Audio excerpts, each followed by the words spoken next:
Assalamualaikum warahmatullahi wabarakatuh. Nama saya Riki Dimas Setiawan, NIM 2021 5181. Saya dari kelompok 26 akan membahas sejarah kaca.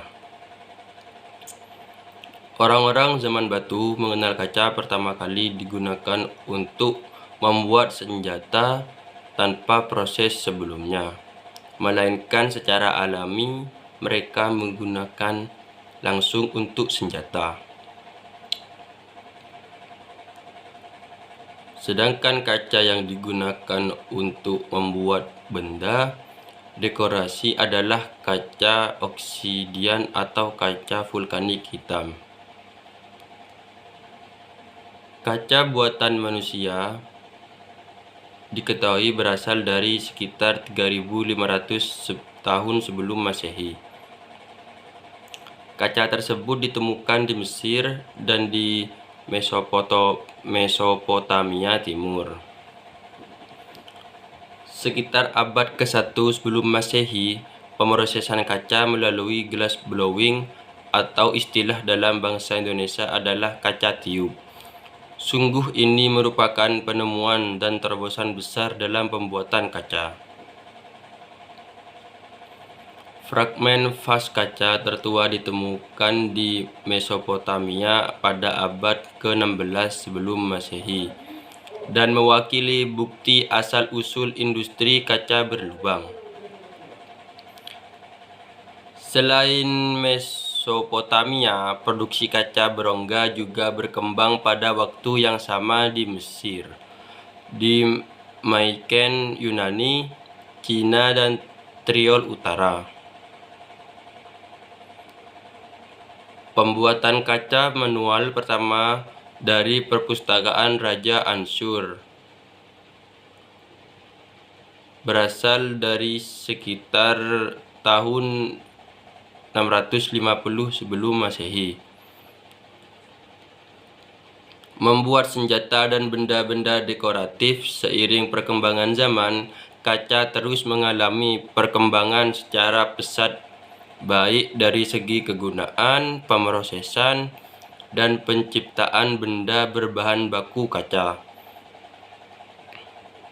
Berbicara kaca di Nusantara, kerajaan-kerajaan yang ada di Nusantara sudah menggunakan kaca sebagai penghias hiasan istana seperti cermin, pernak-pernik perlengkapan pakaian, dan mahkota para bangsawan, isian pintu, almari, serta masih banyak lagi.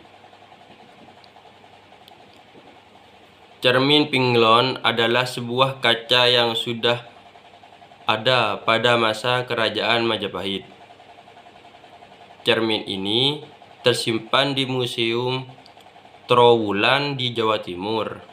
Di era modern seperti saat ini, sudah ribuan koleksi produk dekoratif dengan beraneka ragam desain dan dari berbagai penjuru di dunia. Hampir kehidupan manusia tidak bisa dilepaskan dari kaca. Coba kita tengok, motor atau mobil perlu kaca, jendela, dan spion. Berdandan pun perlu kaca, rumah perlu kaca, dan masih banyak lagi. Contoh bangunan yang terbuat dari kaca. 1. The Botanical Garden of Curitiba di Brazil. Terletak di pusat Curitiba, kebun raya ini adalah salah satu atraksi wisata utama. Rumah kaca membentuk bagian utama dari taman, tempat berbagai jenis tanaman dan tumbuhan. Yang kedua, Kanagawa Institute of Technology Workshop, Tokyo di Jepang. Terletak di kampus Kanagawa Institute of Technology, perancangnya adalah Junya Ishigami. Konstruksinya hanya terdiri dari panel kaca dan kolom baja putih dari berbagai ukuran dan bentuk. 3. Basque Health Department Bilbao di Spanyol. markas setinggi 13 lantai dari Departemen Kesehatan Basque adalah salah satu bangunan ikonik di Spanyol. Dirancang oleh Colbareu Arquitectos, fasad kaca polihedral memungkinkan cahaya alami untuk masuk ke dalam dan membuat interiornya bercahaya.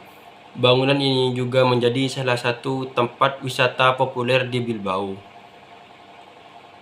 Kurang dan lebihnya mohon maaf. Wassalamualaikum warahmatullahi wabarakatuh. Kaca bening. Kaca bening atau yang bisa disebut float glass ini tidak memiliki warna dan permukaannya juga bersih serta rata. Kaca bening banyak digunakan untuk bagian interior dan eksterior rumah. Namun jika Anda ingin menggunakan kaca ini pada hunian, jangan lupa untuk menambahkan gorden atau tirai agar tidak panas. Kaca bening bisa membawa sinar matahari masuk ke dalam rumah atau ke dalam ruangan. Jenis kaca stop sol berbeda dengan kaca bening. Kaca stop sol atau solar heads reflective glass justru memiliki kemampuan memantulkan cahaya matahari. Tentunya, kaca ini tidak mengurangi beban energi untuk pendinginan ruangan sehingga dapat memberikan kesan sejuk saat Anda berada di dalam ruangan tersebut. Kaca es yang terlihat buram. Kaca es yang terlihat buram itu tersebut juga frosted glass, memiliki tekstur pada salah satu sisinya dan terlihat buram seperti es. Biasanya, tekstur pada jenis kaca buram juga dapat bermanfaat sebagai elemen dekorasi rupers.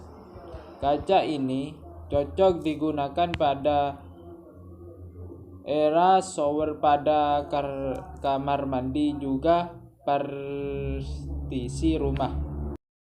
Assalamualaikum warahmatullahi wabarakatuh. Perkenalkan, nama saya Muhammad Solehuddin Faris, NIM 2021 0510076. Cara pengolahan kaca. 1. Dapatkan jumlah yang cukup pasir silika. 2. Tambahkan natrium karbonat dan kalsium oksida ke pasir. 3. Tambahkan bahan kimia lainnya untuk memperbaiki kaca untuk tujuan yang akan digunakan. 4. Menambahkan bahan kimia untuk menghasilkan warna yang diinginkan di dalam gelas jika ada. 5.